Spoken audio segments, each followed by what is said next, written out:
Personally, our first thoughts are with the crew members and the families of those on board.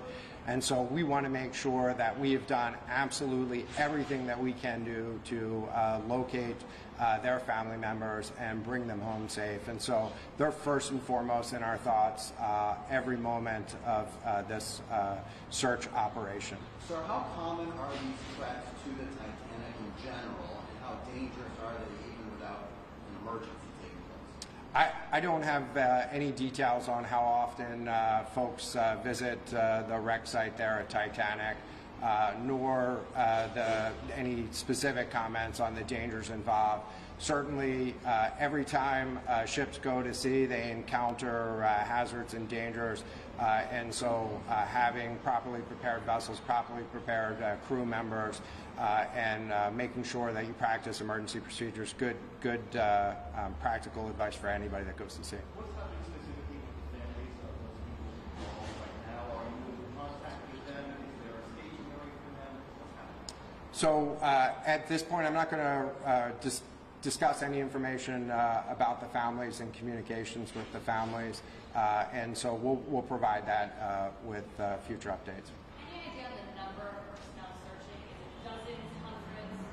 So the Coast Guard has two C-130 aircraft. In addition to the command team that's working here, we have two C-130 aircraft deployed.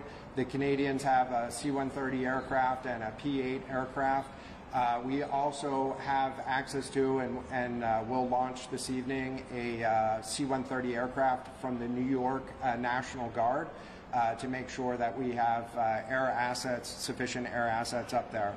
On the surface, we have the commercial operator that's been on site, and we're bringing additional surface search assets into play, which will also bring in some subsurface search capability. So are the five Last people question, on board, please. How many are like company employees, and how many are who were paid to be on?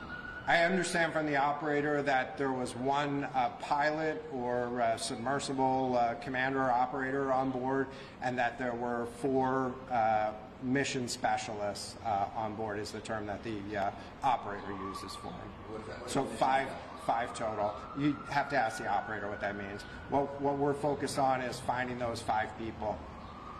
Thank you very much for your time. Thank you for coming today. This does conclude this portion of the briefing. I can stay behind just to take any other questions down, and we can get back to you at a later time, and we'll be able to connect directly with you. I know you had the question about the square mileage area. Do you have a card with you? Okay. Were there any other additional questions? Do you have any idea, 96 hours, if you're talking Sunday morning, that we were missing, that's when the clock started, right? Sunday morning? So I'm not sure the exact time of when it started. As far as the communications on there was the 96 hours total on there. I'm not sure if that's the amount of time total that it can stay underwater, or if that starts another time. We can clarify and get back to you on that. Yeah, I guess what we're getting at is halfway into that time, right. Reaching the point, or is that something that they estimated that's now going forward? It seems to me like it probably started. Right, when did that clock start for the 96 hours?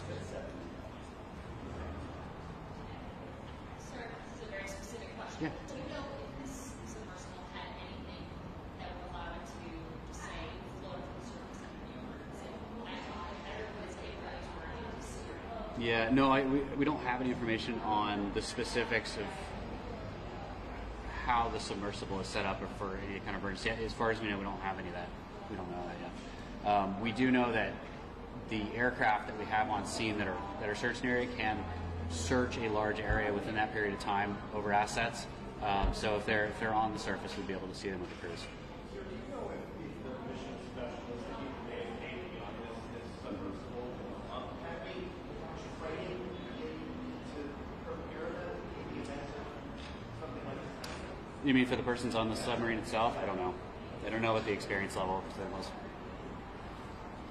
there any sense at all whether the vessel's been damaged in any way? Do you guys know that yet? Or?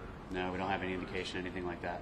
There's only just that the communication had been lost. Do you know the last communication that the company had with them? Not specifically like necessarily what was said on there, but it was about an hour and 45 minutes into their dive.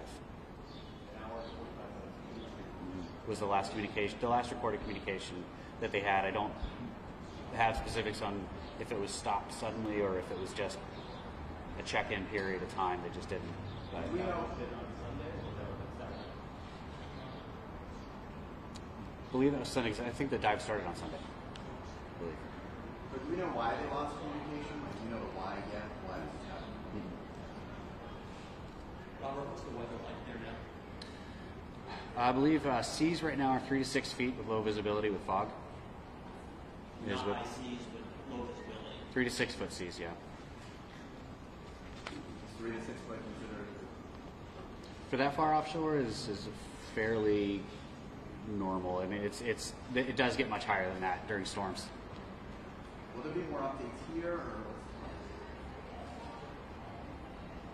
plan? More than likely it will. I think just to keep this as kind of a central location. If we moved it down to the base, it would be much more difficult for you guys to get on. So if we do more briefings, we'd likely probably put it here. And next time we'll have more advanced notice from when we did this. We just wanted to make sure we got something out as soon as we could today to try and meet that. But we'll send out more updates on the site plus also Twitter to keep not only updating information, but also the next briefing, which likely won't be till tomorrow.